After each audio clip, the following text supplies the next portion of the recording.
Hello everyone. আমার কাছে এখন রিসিভ হলো, মানে এতদিন পর রিসিভ হলো হচ্ছে ভ্যালেন্টাইন্স ডে গিফট। হ্যাঁ, একটু লেটে রিসিভ হয়েছে, তার মানে ডেলিভারি ডেট ফেট টাইমের জন্য। তো এটার মধ্যে আছে এক বাক্স ভর্তি ভালোবাসা।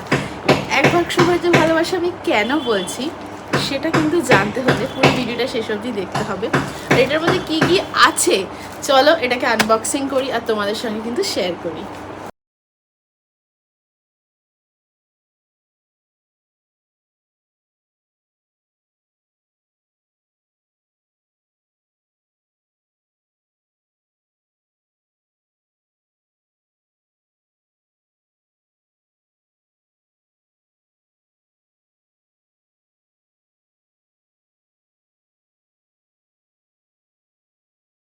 এক বাক্স ভালোবাসা কেন বললাম আশা করি বুঝতে পেরে গেছো। এবার আমি কি কি বই পেয়েছি সেটা দেখাবো।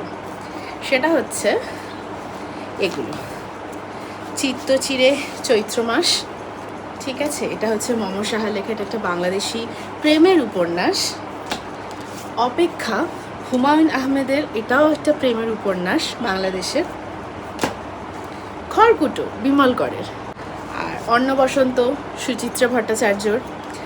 আর last but not the least ঈশ্বরপুরের প্রেম কথা, যেটা হচ্ছে দেবজ্যোতি ভট্টাচার্যের লেখা। তো এই বইগুলো আমি পেয়েছি, আর প্রত্যেক কটাই হচ্ছে প্রেমের উপন্যাস। এগুলো অর্ডার দিয়েছিল আমার বর পড়বই.in থেকে, যেগুলোর সঙ্গে কিন্তু আমি এরকম সুন্দর দুটো বুকমার্ক পেয়েছি। আর পড়বই.in তোমরা দেখতেই পেলে, যেখান থেকে আমি বইটা অর্ডার করেছি, মানে আমার বর অর্ডার করেছে, সেইখানে কিন্তু প্রচণ্ড সুন্দর করে ওরা প্যাকেজিং করেছে, খুব সুন্দর করে যত্ন সহকারে বইগুলোকে পাঠিয়েছে। বইগুলোর কোয়ালিটি, পেজ কোয়ালিটিও খুব ভালো। তো তোমরা কিন্তু ডেফিনেটলি পড়বই.in থেকে বইগুলো অর্ডার করতে পারবে। তোমরা যা বই চাও ওদের কাছে সব রকমেরই পেয়ে যাবে। আর হচ্ছে ওদের ডিসকাউন্টও খুব ভালো থাকে। তো তোমরা যদি চাও আমি ওদের কন্ট্যাক্ট ডিটেলস দিতে পারি, সেটার জন্য কিন্তু আমাকে ডেফিনেটলি একটু কমেন্ট করে জানাতে হবে। তো আমি আমার ভ্যালেন্টাইন্স গিফট পেয়েও খুবই খুশি। ভালোবাসার দিবসে যদি এরকম কেউ প্রেম ভরা এরকম কিছু জিনিস পেয়ে যাও, যারা মোটামুটি প্রেমের উপন্যাস পড়তে ভালোবাসো, তাদের তো সোনায় সোহাগা।